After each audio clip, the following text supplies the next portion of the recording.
নতুন গল্প, অল্প স্বল্প, শুধুমাত্র রূপকথায়।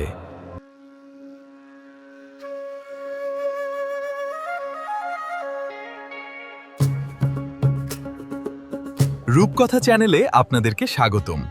ছোট কচিকাচারা আর বড়রা সবাই কেমন আছেন? আগের এপিসোড কেমন লাগলো? ওসব কথা পরে হবে, আগে আজকের গল্পটা শুনে নিন।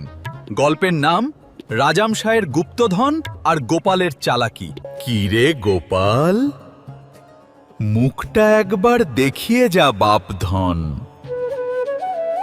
উফ, রাজসভায় আর হাত পাখা চলবে না, এখন চাই এসি।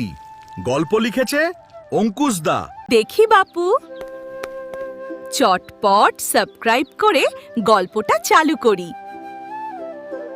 শুনেছো, আজকাল রাজামশাই নাকি সব ব্যাপারে গোপালের কথাই বেশি শুনছেন। ওই ভাঁটটা দিন দিন মাথায় চড়ে বসছে।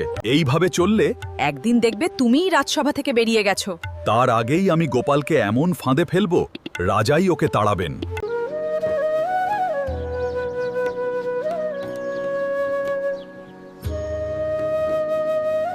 কাল রাতে রাজপ্রাসাদের গুপ্তধনের ঘর থেকে 1 সিন্দুক সোনা উধাও হয়েছে। কি বলছেন মহারাজ? মহারাজ, বাইরের চোরের পক্ষে এটা সম্ভব নয়।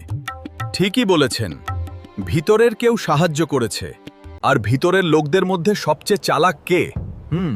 সেটা সবাই জানে। তাহলে কি গোপাল? চোর কোথাকার?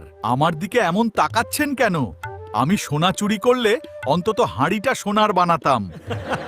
সব সময় হাসির কথা ভালো লাগে না গোপাল। চুরি না করলে ভয়ও লাগে না মন্ত্রী মশাই। চুপ!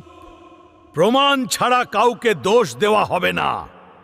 কিন্তু মহারাজ, সন্দেহ তো করাই যায়। মহারাজ, আমাকে একদিন সময় দিন, কালই চোরকে ধরে দেব। কাল তোমার মুখোশও খুলবে।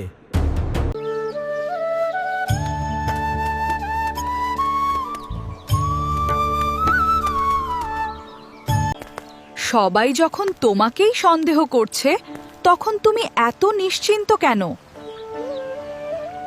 কারণ চোর যত চালাকই হোক, ভয় তার থেকেও চালাক।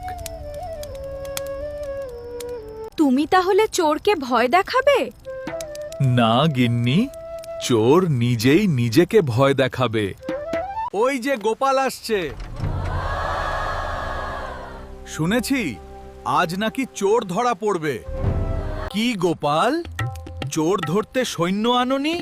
না, আজ চোর ধরবে এই হাঁড়ি। হাঁড়ি আবার চোর ধরে নাকি? এই হাঁড়ি সাধারণ হাঁড়ি নয়, জাদুর হাঁড়ি। জাদুর হাঁড়ি? যে চোর হবে, এই হাঁড়িতে হাত দিলেই তার হাত কালো হয়ে যাবে। সবাই একে একে ভিতরে গিয়ে হাঁড়িতে হাত দিয়ে আসুন।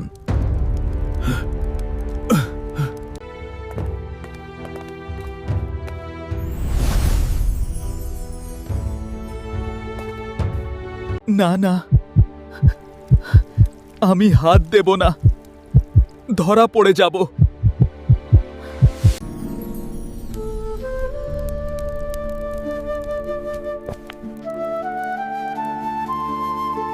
এবার সবাই হাত দেখান।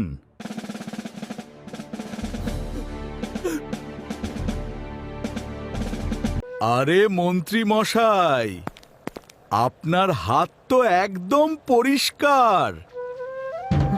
একই তাহলে কি? হ্যাঁ মহারাজ, চোর ভয় পেয়ে হাঁড়িতে হাতই দেয়নি। না মহারাজ, আমি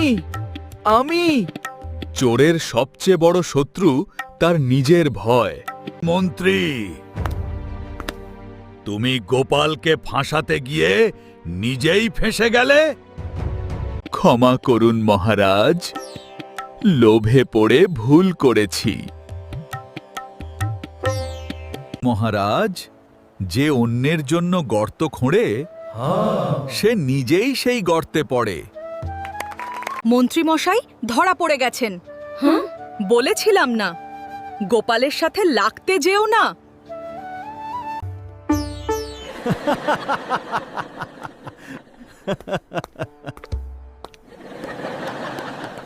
গোপাল, আবারও তুমি তোমার বুদ্ধি দিয়ে রাজসভাকে বাঁচালে।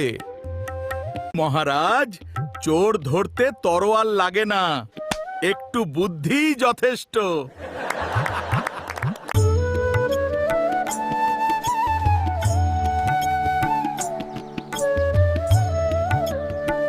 গোপাল দাদু আবার রাজসভা বাঁচিয়েছে, শুনেছ? চোরের তো আজ একেবারে সর্বনাশ। কি হলো? চোর ধরা পড়েছে? ধরা তো পড়েছেই, ভয়েই ধরা পড়েছে। এই হাঁড়িটাই তাহলে মন্ত্রীকে ধরলো? না গিন্নি, হাঁড়ি না, ওর নিজের ভয় ধরেছে। তোমার মাথার বুদ্ধি একদিন আমাকেও ভয় দেখাবে। তাহলে আগে থেকেই সাবধান হয়ে থাকো। সত্যি, গোপাল না থাকলে আজ বড় বিপদ হতো। গোপালের বুদ্ধির কাছে সবাই হার মানে মহারাজ। চোর যত চালাকি হোক, বুদ্ধির কাছে একদিন না একদিন ধরা পড়বেই।